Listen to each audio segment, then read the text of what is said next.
Fighters for the 2 o'clock session, Jason and Eric. Hello, everyone. How many of you guys have played Telltale's Walking Dead game? Me too, and I love this game almost as much as I love our next guest. That's Melissa Hutchinson. Please welcome Melissa Hutchinson, who plays Clementine.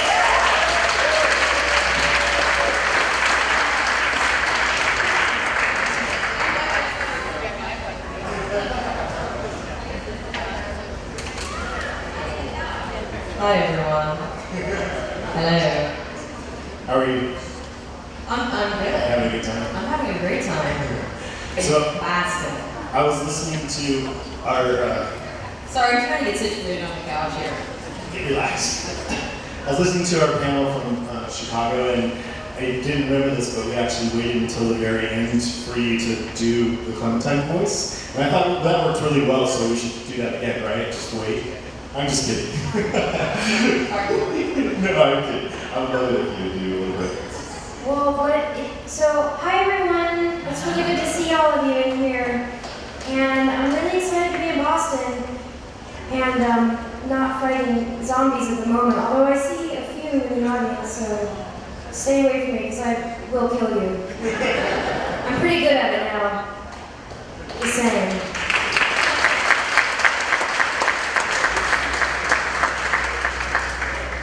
So, recently I found out, you have to let me know if this is right, but that the Walking Dead Season 1 won over 90 Game of the Year awards. Over 90 Game of the Year awards. I didn't know there was 90 Game of the Year awards. I know there are over 90 Game of the Year awards to be won. So I know, it's phenomenal, right? That's awesome. And how many do you expect this year? I hope. I don't know. You know, the thing with season 1 of this game, as all of you probably know from playing it, is it was so groundbreaking. The adventure-themed kind of choices and dialogue and just the depth of the script and the fact that it was The Walking Dead, that really just, I don't know. I'm not trying to say that season 2 won't win 90 Game of the Year awards, because it should. I know I'm pointing at you, all of you, make that happen somehow. Anybody vote on this? Yeah. It was kind of out of nowhere. That's one thing, right? I'm still floored. I'm still just like, I mean, I've done several games. I've done so many games, but a few with Telltale, like 4 or 5 before The Walking Dead. You know, I knew it was going to be huge in the fact that they were making a game based off of The Walking Dead, but I didn't expect it to. I didn't expect it to do what it did. Were you watching along when these awards were, happening, and how was that? Like when it started winning awards? Did you start paying attention? Yeah, I did. Well, then I was being nominated for awards. And you went to the Spike TV Spike TV VGAs for best human female performance. I don't know why they couldn't do it. Best female performance in the game. I was nominated for BAFTA, and if you don't know what BAFTAs are, it's England actually has, it's like our Academy Awards, and they actually have, bless their hearts, a video game category in their system. So we were flown to London, and Dave and I, we didn't win, but it was just such an awesome experience, so it didn't matter. Yeah. Now, in season 2, Clementine's grown up a bit. She's a little more independent, a little more, fierce, I would say. Yeah.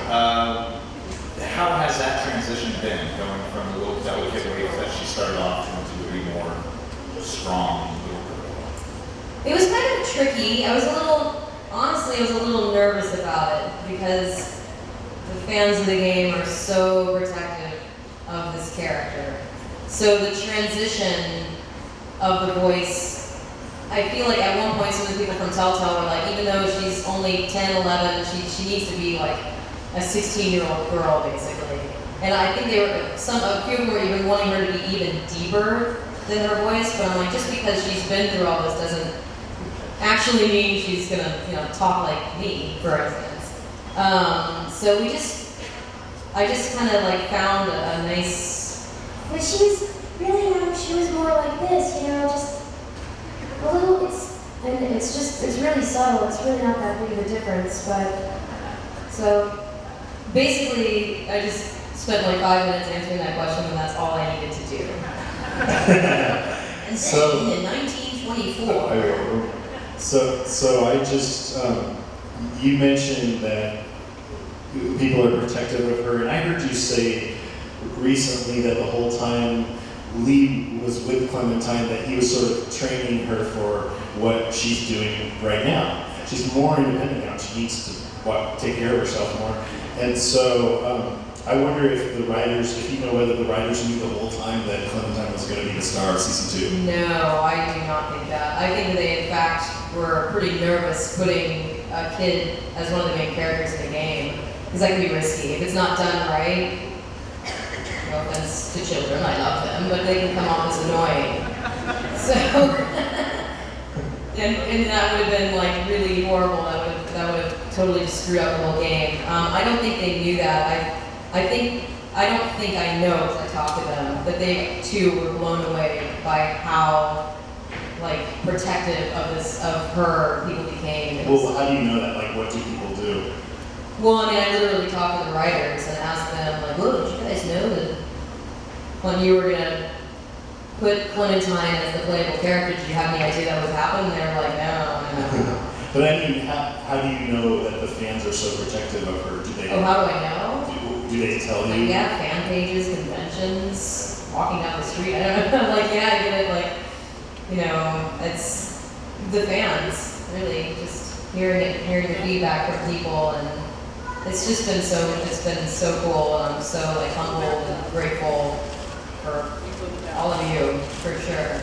And speaking of all of you, if anybody has any questions throughout this entire thing, just feel free to step up to the mic, ask a question, and Step up to the mic. Step up to the mic. Yeah, it's a good chance to find out whatever you want to know. Anything. It doesn't even have to be Walking Dead related. Just any advice. Yeah. Just no math problems, please, because that would really. Here we go. One brave fellow. I was just wondering if you're a part of such a big franchise now. Do you play any other video games? Are you a fan of other video games? Do I play video games? Yeah. No. I do.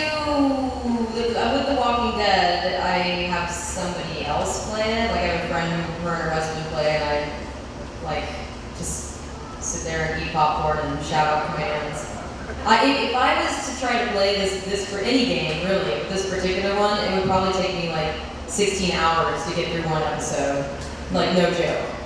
I'm horrible. But then I downloaded season 1 on my MacBook, and that I don't know if anybody ever tried to play it on their laptop. That was not fun. So maybe it's that. But I don't. Yeah. When you're playing with your friends, are you sometimes thinking, oh, they're almost in this one part, I can't wait to see their reaction and stuff like that? Yeah, there are specific. I love the fact that Blades are taking off. It's so awesome. There are definitely specific lines. Like, my favorite one, as you probably all know, is like "Still Not Bitten," because that was like one of the first times we really see that Clementine is like kind of Can you badass. say a little more about that line? Say more. The context. So she's in a shed, and they put her in the shed because they can't trust other people she's encountered, and this big giant zombie's trying to kill her. She goes. And oh, you want me to actually say the line? still not bitten.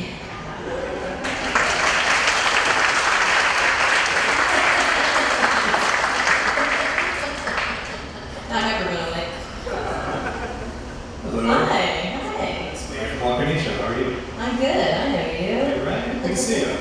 So Clementine is obviously such a strong female character, and for those of us, especially that have daughters, that are really happy that she's such a good role model. What do you think are the best qualities of Clementine that little girls and all girls, I guess, in general, can look up to? Well, I think she's super intelligent. I mean, I kind of in my I don't have obviously a backstory for her that the writers said well, she grew up in this established household, but I picture her actually to have had really awesome parents who taught her to be independent and smart. Like, she's obviously, without necessarily having street smart, she picks up very quick, and she knows how to like not be in the way, and well, don't get in the way, kid. She's, God, how do I answer that question? Why would you ask me I that? should have grabbed it before. I'm sorry. No, I just think that I think she's strong. I think her strength is something that I like to think when I was a kid that maybe, hopefully, I was a little bit like her, except my parents would probably disagree.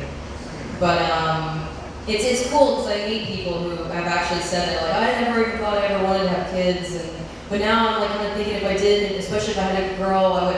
It's probably maybe someone today who was like, I would totally I would be so psyched if I had a girl because I would want her to be just like Clementine.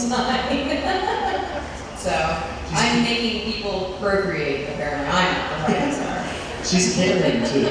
She cares She's about she's very caring. She's a thank you. Yeah, feel free to jump in when I'm like stumbling all over myself. Well, one of the greatest things about season 2 versus season 1, she was such a shrinking violet, or rather timid in that first season. Now getting to finally play you, and having those, shall we say, more snarky comments available, it's become a lot of fun to play around with Clementine, to not just be sweet, but to be a little like still not bitten. It's just great, and that's so much fun. How has that been, being able to read some of that dialogue with a little more edge to it than you did before? Well, it's different in the sense not just because of her growth, but also because obviously Lee was a playable character in season 1 as well. So I didn't have that much dialogue, honestly. I mean, I did, but now it's been a different experience just because I'm the one doing all the options, choices and options, and it's good. I think her transition into that kind of sassiness is really just, it's how it would have to go down, considering what she's experienced since season 1. Otherwise, she'd be like Sarah. I don't know if you guys play in season 2. Sarah, the character. Yeah, she's weird. She's definitely no Sarah. Was Clementine getting attached to Lee like her father? Is she what? Getting attached to Lee like her father? Yes. Yeah. Well, she was still on the quest. I think she was still pretty convinced that her parents were, spoilers. If you haven't seen season 1, I apologize. But, I think she still had hope that she would be reunited with her parents. I think he was just almost more of like a best friend, but definitely, I don't know. Father figure, but I don't think she was looking to replace what she lost. But yeah, they definitely had that relationship. Yeah. Best BFFs. Yeah, it's I want to talk about some things, but I don't want to give spoilers for people who haven't, so I won't. Hello. No? How did you prepare for the end of season 1? How they prepare for it? Yeah. Well, the cool thing about how we record these episodes is instead of like a lot of games or things, animated series, things like that, you actually record all the stuff and then it's released. We actually record probably, I just recorded episode 4 and it'll probably be out like next month type of thing. So it was a growth.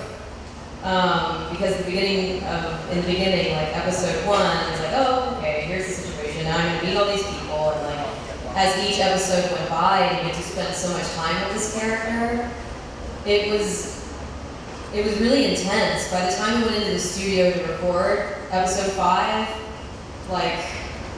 it had already built up. I knew at episode 3 what was gonna happen, so I had the 2 episodes in between to kind of but it was interesting because recording episode 3 and 4, I was just increasingly oh my god, this is gonna suck so bad. So we went in to record episode 5. Normally I go to the studio and it's hey, hop on, and a line would be super serious and scary, and then the next second we're cracking jokes, and it was just somber. Everybody was just all right, let's let's do this. And it was like instant, like, I mean, I was sobbing. Do you It was all wish? very real. Do you wish that hadn't happened now? I'm talking around spoilers now, but Oh, we're being so do cryptic. you know what I mean? I don't know. The evil for south. You know what? I love Dave Benoit, who's the actor who plays Lee. I love the character Lee, but it's The Walking Dead. You know what I mean? So I think that's another reason why it was such an effective game and why it had the success that it did. So sorry Dave, and he knows, he feels the same way. When he's asked that question, he says the same thing. Like it's just how it was meant to be. Yeah. Hi. Would you as Clementine, would you have shot Lee or would you have left him there? Would I have shot him or left him? Yeah. I chose to shoot him. Yeah. I think that because you know what's gonna happen, and then you're just picturing like for like what? How long do they live before they're just bones, you know? So yeah, shoot. And I cut off the arm though too, just letting you know. Arm was cut and then he was shot. Next, no. Hi. In the game, because there's different options that you choose, when you're recording, do you treat one option after the other as one scene, or is it kind of erratic, and then you just do? When we record them, Yeah, like do we do all the choices? yeah, kind of in like this. It's totally schizophrenic. It's like we literally record them like, you know, yes, let's do that. You know, I hate your guts. Like literally, like those are never lines that Robert said ever. But no, they're literally one after the other, and you get used to it. It's kind of fun actually. I kind of liken it as a good brain exercise, which is obviously not working that well. It's like I'm having a hard time even speaking. But yeah, it's pretty cool. It's like an acting workout. Yeah. In the last episode, I actually decided to pick the silent option a couple of times. I was saying. Oh no, it was badass. You were just like steely and cool. Oh, It was the greatest. Please do it. Hi, my name's Christine. I was just wondering, do you think that Clementine had plans to leave Lee if and when she found her parents dead or there? I never thought about that. No, I think that she would try to have them. I don't think so. No way. No, she would have. Keep me in. Yeah, wanted to just expand the family type of thing. Yeah, I think that they were, you know, inseparable. And I don't think he would have ever left her. I don't think it would be an option. Yeah. Do you ever think about her at some point having like a crush or a love interest, or do you just kind of not want it to be about That's sick. She's gonna get older. Disgusting. Girls have crushes. Yeah, the internets don't help that, by the way. Don't go there, people. Oh no, there are not Clementine shivers. It's a little disturbing. No, I don't know. Maybe way later in life. I don't think so, though. It's No. kind of cool that it's not about that. Yeah. Well, yeah. I don't know if that relationship will ever. I'm a crush. We're gonna talk about this over a drink tonight. Hi, my question is, of all the characters that you've played, not just in Telltale, but all the other characters, who would you want to be in real life if you could choose any character to be? Oh, that's kind of tricky. Well, I would want to say Clementine, but I don't really necessarily want to live in a world filled with zombies.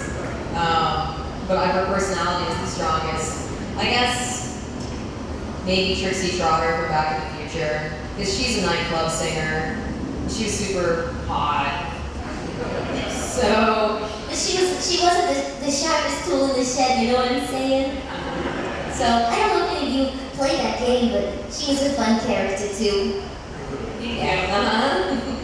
And of course, also in I just blanked out on the name. The Wolf Among Us, you play. Oh yeah, Beauty. I remember Beauty.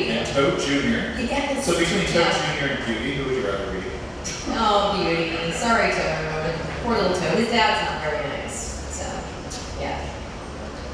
What do you think Lee would have done if he was still alive?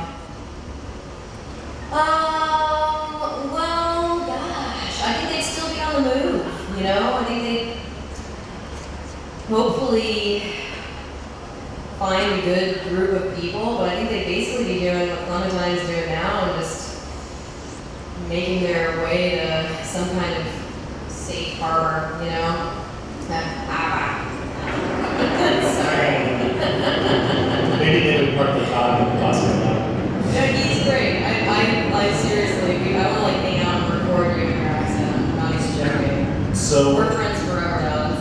at this point, is that what Clementine wants, to just try and find some place that's safe and Yeah, I don't know. I mean, yeah. I guess in that world, in the zombie apocalypse, there's always the hope that there's a cure, you know? So it seems like they're heading north because they think that this cold weather slows zombies down. So, yeah, I don't know. We'll see about that. Hey, Melissa. Hi. Before I ask my question, I just want to say I don't think I've ever cried more in a video game than the end of season 1. Thank you. That's the highest compliment You were I've ever awesome. received. Thank you. And I'm not too, I'll admit, I cried a lot. I'm happy for your tears. Thank you. My question is, do you think Clementine saved Lee just as much, if not more, than Lee saved Clementine? Yeah, that's very cool that you said that because obviously he had some troubles with the law before it all went down, and he wasn't very happy in his own life. So meeting Clementine was actually a gift for him because oddly in that scenario it gave him hope and kind of made him feel love again. So yeah, I do believe that she saved him as well. Thank you. Yeah, thank you. I'm getting sad just thinking about that right now. I know, it sucks. I literally was talking about it recently, I don't know, it might have been like 10 minutes ago. And I started to get that kind of like eye thing where you're like, I need to start crying. I'm gonna cry all over. You said it was okay to talk about things other than Roman Dennis. Yes. Okay. Would you rather fight one horse-sized duck or 100 duck-sized horses, and why? Sorry, hold on, say it again. One horse-sized duck. Okay. Or 100 duck-sized horses. You go on Reddit a lot, don't you? I do. Oh, man. I'm gonna go for 100 little ducks. Okay. I don't know why. Yeah. 100 duck-sized. Yeah, their horse is the size of a duck. Yeah, I'd stick with that still. Because their little hooves couldn't hurt you that bad, but a giant duck could annihilate you pretty quickly. I'm just saying. Thank you. The visuals in my head right now are awesome, by the way, so I thank you. Hi, nice to meet you. I'm Luke Lee of Cosplay Nation. I just want to say that my 8-year-old cousin actually never watched Walking Dead, didn't want to do zombies and all that stuff until she played her video game. Oh, nice. And now she's actually watching, she's caught up, so I'm like, that's amazing that that's happened, so I just wanted to share that with you. Well, thank you. That's awesome. You're welcome. And my question is, since we're in Boston, could you for 1 minute do a quick improvisational Clementine voice with a Boston accent? How would that sound? Well, I don't know. I look out of my room and there's a Harvest right there. And tonight I'm going to try to maybe walk downtown and grab some food and see if I can get my hands on some chowder. And if I had a cow, I'd pop it in the Harvard yard. I'm just saying, too much of a drive though. I apologize now if I offended half of this audience with that.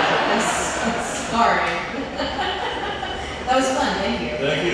Yeah, you're welcome. I do have to say, I've been playing, and my 9-year-old daughter's been watching me every episode, and she she's like getting mad at me if I choose the wrong thing in her mind. Oh, She's like, yeah. Don't do that, Daddy. And I'm sorry. Yeah, no. People get, She gets into it. yeah. Yeah. Some of the biggest fan base actually is, like, the little ones, you know? So there's some of you here. Whippersnappers. My name's Amanda. Hi. Will Clementine ever encounter any more like people like for spoilers for season 2 Kenny? Will she encounter like Lily or anybody else? Ooh, Lily. No. It's so funny not really being able to talk without like spoiling. Lily, no, definitely not. What about Krishna? Because she went. It's funny that you asked that because I'm not exactly clear on that. I don't think so. But honestly, I don't really know. Like, I have no idea what they're gonna do with episode 5. Like, I don't even know these things. What I was telling a lot of you was, how they did the 400 days? It'd be really cool if they did that and with the character, like, basically the backstory of what happened after she killed Lee, like what happened in that time period, in that basically almost year, like what happens with Kristen and me, why is Carver, that word, I was about to say, PG. Just like, how did Kenny escape his situation? So maybe if they did that, they could cover some of that. Look, definitely not. Flashbacks, like. Flashback, that's the word. Yeah. Flashbacks. Yeah. Hi. So what was your reaction when you found out that Clementine and her group would be meeting up with Kenny and his group? In general in life, I'm really good friends with Gavin who plays Kenny, so I was of course very excited to be. And he happens to play Beast in Wolf Among Us, so he's my husband in one game and buddy in another. I was very excited, and I knew that they were. I knew for a while he was coming back because they basically recorded all of his death audio. Like he died, but then they decided to wipe it clean and just make it like is he dead? So I was really excited. That scene actually was really cool to record. And that was one of those nice emotional moments. So personally, I was always a fan of Kenny. I know a lot of people didn't like Kenny, but I always liked his character. Okay, thank you. Yeah, you're welcome. How many of you went for the big hug when you saw Kenny again? Yes. Okay. Me too. Hello. Hi again. I have one quick question. Do you read comics? Up to date? I'm not up to date. Okay. I'm not. In fact, I'm sadly worrying behind. I'm only like the third one. I'm busy, people. Third issue. She doesn't know about the aliens yet, so shh. Yeah. Well, my question is, do you think there are any plans to introduce Clementine to the comics, and how well do you think that would translate? I do wonder about that. Of course, it's one of the biggest questions I get is, do you think there will be a crossover? I'll just have to give Robert Kirkman a call and ask him, he's like a speed dial. I don't know. I wouldn't be shocked if it happened, because I think her character is really cool, and obviously he does have involvement with Telltale Games and Walking Dead. And I can also see her being a pretty cool character on the show. I think her and Carl would make a really good team. Yes, exactly. Well, and they're similar in their ways of, little Carl was kind of like, geez, Dad, let's go play woods, and now he's like all like sad, gothic, I don't know, badass, whatever. Because he's like a teenager now, he's like, whatever, shut up. That's not my Carl impersonation, by the way. But yeah, his character is very similar, personality-wise. His strength and what he's endured is similar to Clementine, so I would be psyched if they did. I don't know if they will, but that would be way too cool. And if they did, and then they did make her a character on the show, I would insist on being there to make sure that they got her character right. And then I at least want to be like a zombie walking by in the background. That was more like hopping. I'm not zombie. But that would be really cool. Has Robert Kirkman, thank you. Has Robert Kirkman ever talked to you about Clementine much? I met him at the VGAs, and I think that was my like geek out, like I was a little out of my head. I think I mentioned to him, I was like, I love your brain. You have a brilliant brain, and I am so grateful for you. We didn't, need just. It was just small talk, and he was just psyched for me as a character. He didn't mention anything really. I wonder if he's played the game. He must have, right? I don't know. Well, he's the one that took the award. We went on stage and accepted the award at the beginning of the year, so I go, yeah, he's played it. He walks up here like, this is fine. I hope he's played the game as well. He definitely at least played season 1. I know that because he accepted the award for Telltale. Yeah. Hi. My name's Izzy. You're so funny. Deep breath. I want to know how they came up with the name Clementine. Wow. I've never thought to ask that question. I don't know. Oh my God. I mean, she's in the South. She's in Georgia, so maybe it was just kind of. It totally fits though. It's like perfect. In fact, somebody has a really cool shirt, and it's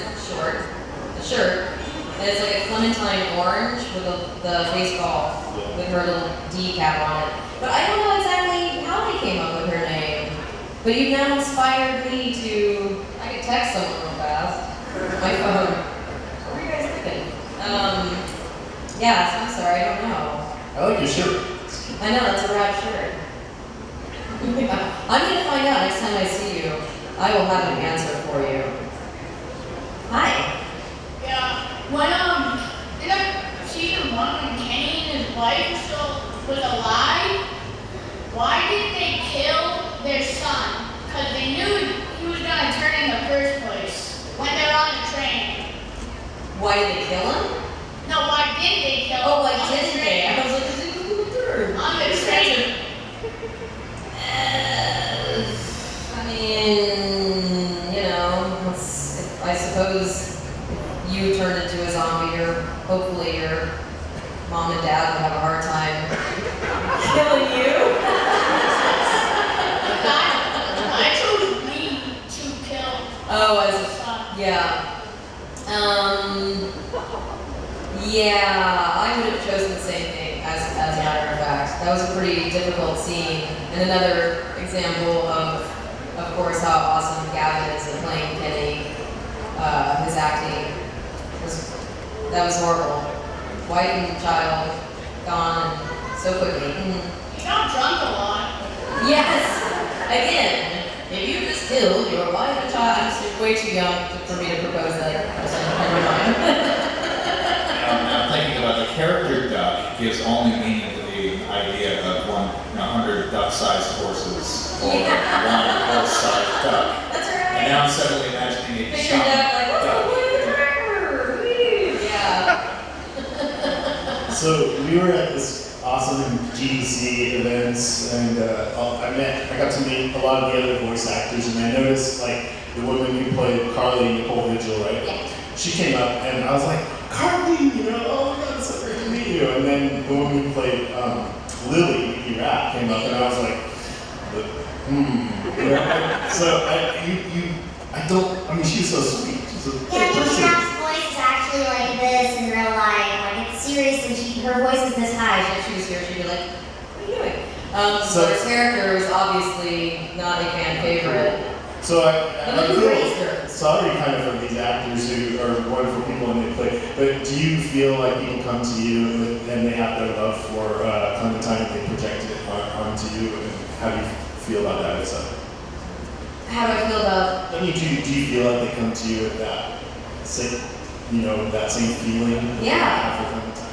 Oh my God, yeah. Like, I mean, everybody I meet, like seriously, is like instantly just looking at me like,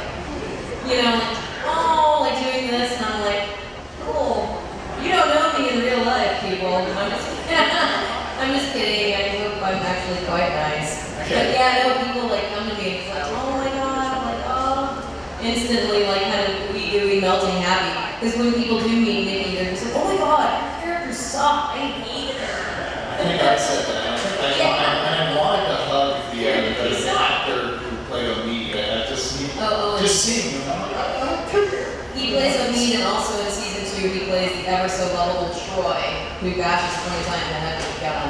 Oh, that was him? That's Troy and Omid, or Owen Thomas, yeah. Very talented gentleman. How many of you guys are all caught up? Quite a few. This season is amazing, I can tell you, if you're not caught up yet. It's really interesting to play Clementine because I'm a parent and I feel bad that she, sometimes when we have to make her do tough things, I'm like making her lose her innocence, but I also want her to be strong. So it's way different. Yeah, it's, I felt the same way. I didn't know how that would go when we were playing her, but it's, you know, it's intense, but it works, it's right. Yeah. Are you allowed to play frisbee with stray dogs now? Yeah, no. I love dogs too, that scene. Sorry, I didn't do that scene. There's a dog scene. My dog's like my baby, so that scene was just like, because at first you're like, oh, I'm gonna have a best friend forever. We'll walk through the zombie apocalypse happy and cuddle at night. Get rid of man can't be in. Yeah, that's right. That's right. Hi. Yeah, the mic's kind of up there. So very nice. I can relate. Hi. I have a question for you. What got you into voice acting? You know, I grew up doing theater. I always wanted to be an actress.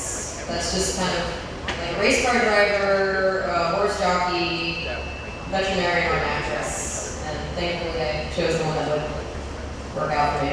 I would still be a race car driver if I had a chance.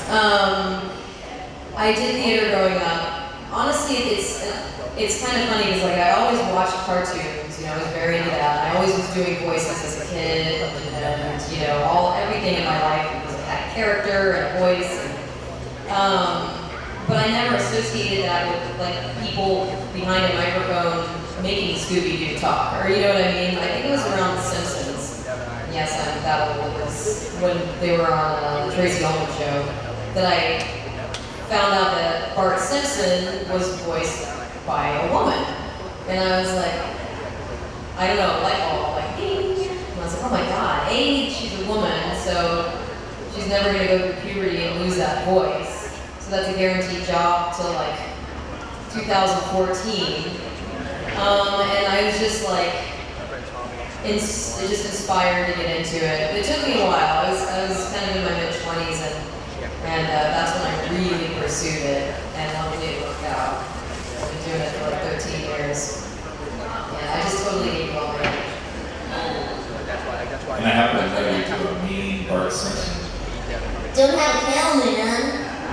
No, that was kind of subpar. I had to warm up to that. Whoa, cowabunga, dude. I still have to. No.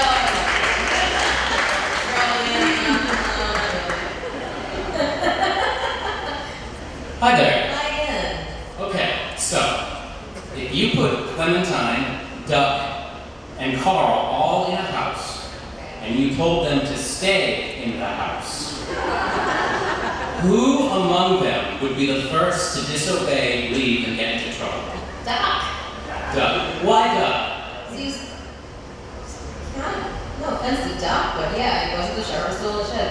He's kind of, let's go play on the tractor. He was a little bit dumb. They would definitely know. Clementine and Carl would just be staring at him like, dude, this he's the first one to get bit for sure. He's going down. Yeah, it's Doc. Sorry, Doc. But Doc. Yeah. Okay. Thanks, so that was fun. And I think Carl would put him down pretty quick. I know, right? Clementine would hold him as Carl. I think these are going to be the last two we have time for. So. Hi. Hi. The way the game's set up, where you get the new content kind of every month, is a little bit different than a lot of other games. Do you know if Telltale plans on doing more games like this? Because it's kind of a nice format where you get something new constantly, and you like working on a game like that more than one where you just do the whole story. absolutely love working on this style of game, just because it's such a great acting experience and how all that dialogue. It's basically like being on an animated series. You know, a lot of games are just like, you know, kill him now, you know, die now. You know, it's just there's no content. So this style is phenomenal. They are doing. They're in the process of making Borderlands, an adventure-style Borderlands game, and also Game of Thrones, which would be cool. I don't know if I'll end up on that one, but and hopefully season 3 of The Walking Dead, and hopefully I'll make it to that as well. Yeah. Good luck for the Game of Thrones game. Yeah, thanks. I know, right? Well, I've been polishing my British accent. We think future Marjorie here? Yeah, I'm assuming they try to actually hire that actress. But I'm pretty good at sound-alikes. So, yeah, thank you. There you go. Hello. Hi. I was wondering, why did you want to be an actress? Because it's so much fun. I don't know, I guess some people are just kind of born with this need to perform. And it's not necessarily an egotistical thing, like, look at me, you know? Obviously, I'm a voiceover actor, don't look at me. If I could hide behind this mic even more, I would. I don't know, I just always had a desire to do it. I love to perform, and when I was little, I used to just, I don't know, watch TV and watch movies and just be like, I want to do what they're doing, I want to do what they're doing. Cartoons, and I was just inspired to do that. I think at one point I wanted to be like really super duper famous also. But I think maybe everybody has that desire. No? Yeah. But yeah, I don't know. I think I was just kind of born into it. That's the way the universe guided me. Not to get hippy-dippy on you. Yeah. Thank you. Okay, so 2 of you are going to get a special surprise. You're going to be shot by Melissa with a signed Nerf bullet. I have to like actually. You can argue it. No, you can just Actually walk up really close to you. So you guys are the zombies. Whoever wants the signed bullet, here it comes. Ready? Go ahead. There's 2 of them.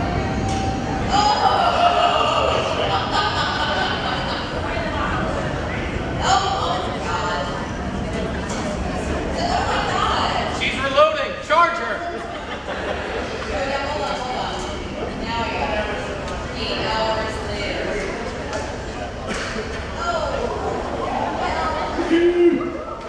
Did somebody actually get that? We got a winner. Okay, good. And that's so good because that's so not where I was aiming. I was aiming for you guys. Sorry. Well, thank you again for being with us. Well, thank you. Yeah, thanks to all of you so much for listening to me battle on. Thank you. I appreciate it. Have fun out there.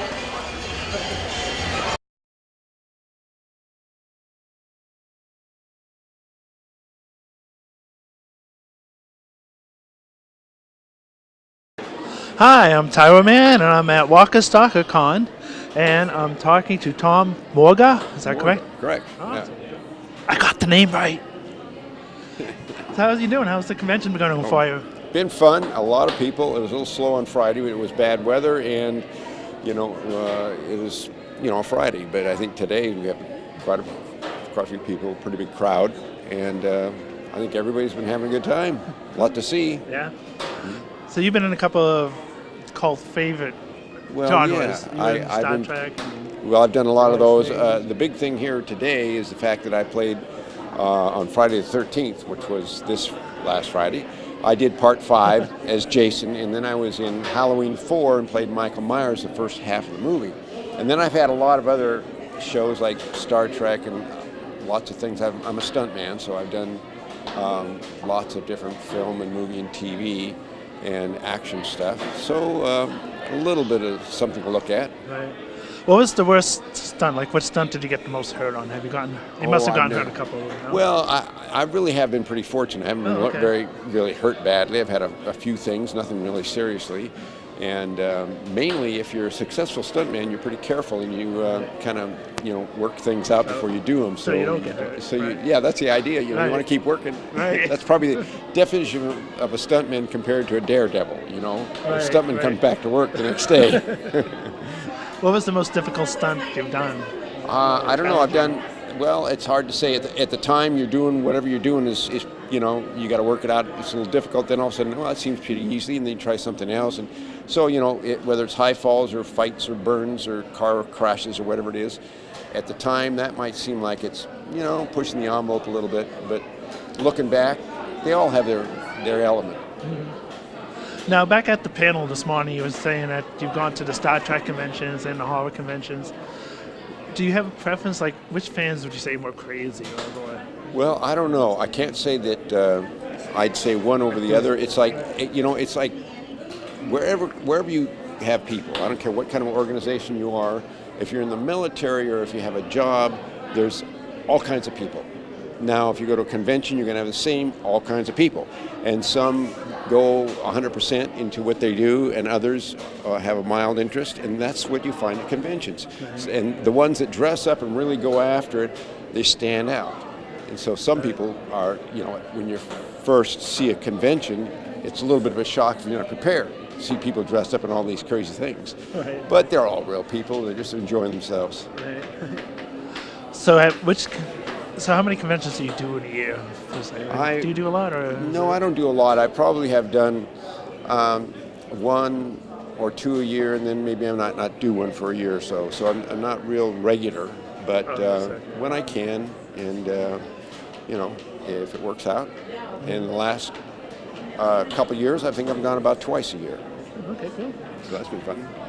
So what are you currently working on? What's the most recent project? Well, I'm not working right now. I haven't worked much this last year. Actually, I'm taking care of my mother. She's 103. Oh, wow. Yeah, so I've been a caregiver now for the last couple of years, and I've worked a few of the castle shows and a few TV shows and helped coordinate on some other things.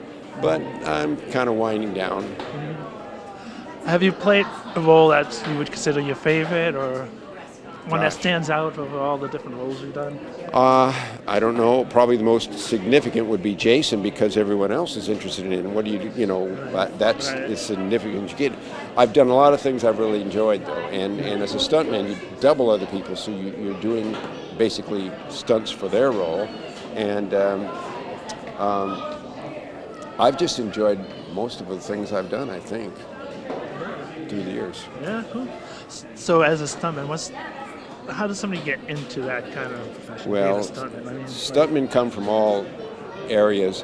Mostly they have some talent, a gymnast, somebody who's a motocross rider, a racer or something, has some kind of talent that draws them into the action scene, and then there's no one single path, People show up having a desire to do our kind of thing, and a lot of it is just your own motivation. If you want to be a stuntman, you keep working at it, and you learn different things, and you meet more people, and if you continue to go on it, you can make a career. Now, do you have a website if people want to follow you or anything Well, like that? I do have a website that's really under construction right now. It isn't complete, but it's tommorga.com.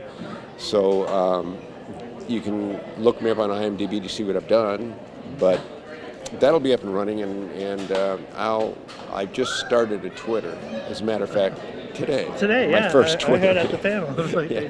So we'll see what happens. All right, well, I thank you for your time. It was great meeting you, and all right, hope you have a great enjoy the rest of the convention. You go out and fight crime and do what you do. I will do my best. Okay. Okay, thank you. Hey, hi, I'm Tyro Man. I'm at Walker Stalker Con, and I'm talking with David, Della, Rocco. How you doing, sir? Good. How's the convention been for you so far? It's been fantastic. I really, really enjoy it. Cool.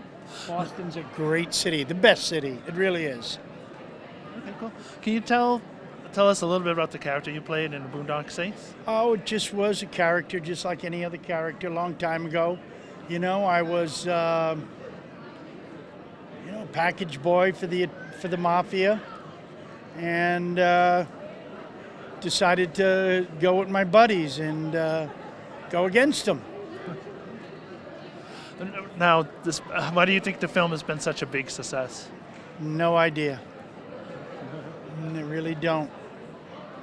It did well. It started off really slow. It really surprised me. It just has done well. Now, what other roles have you had since then? Like, what have you been working on? Oh boy, I was a motorcycle guy and a Dead in 5 Heartbeats, a truck driver in Jake's Corner, kind of a mafiosa guy in Black Dove, and then I did a Boondock 2, just a bunch of other things. Was an editor once. What did you like the most of those roles? Oh, you like them all. Yeah. You know, you're an actor, you love to work. You like them all, you embrace them all. Is there a role you haven't done yet that you would like to do? About 10,000 of them. Yeah. So what are you working on currently? Currently, right now, I'm just waiting for something to happen. I really can't talk about it. I don't know. It's kind of in the air. Yeah. Now, do you have a website if people want to follow you? No, not really. Not really, no. Do you do a lot of conventions? Do you go to a lot of different ones? You know, I'll do some every now and then, you know, as they come up. Sometimes you won't do one for 4 months, sometimes you will. What's the best part of conventions? Do you like? Meeting the people, being here is fun, traveling. Any advice you'd give to somebody trying to get into acting? No, just do it. Just do it. Cool. Well, I'd like to thank you for your time. It was a No, pleasure you meeting bet. you. Thank you. Take care. Thanks. Well, a song about never saying never and never being told what you can or cannot do. This is One of Us.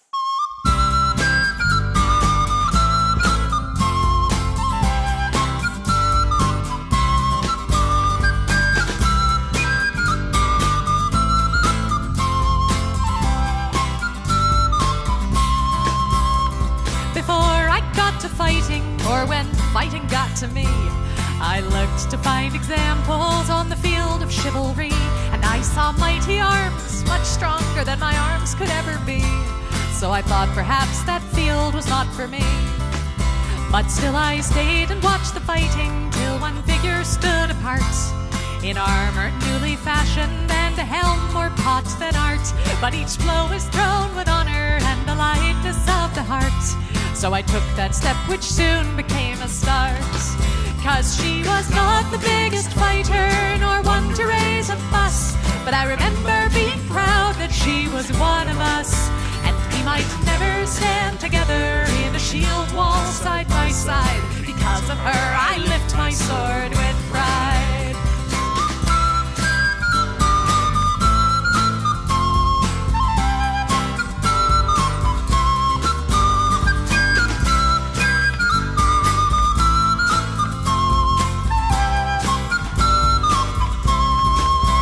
She was ladylike and lively, not the type you would expect, with a braver heart than many and a slot shot to respect. And I guess she'd once decided this was where she'd like to be, and I thought if she could do it, why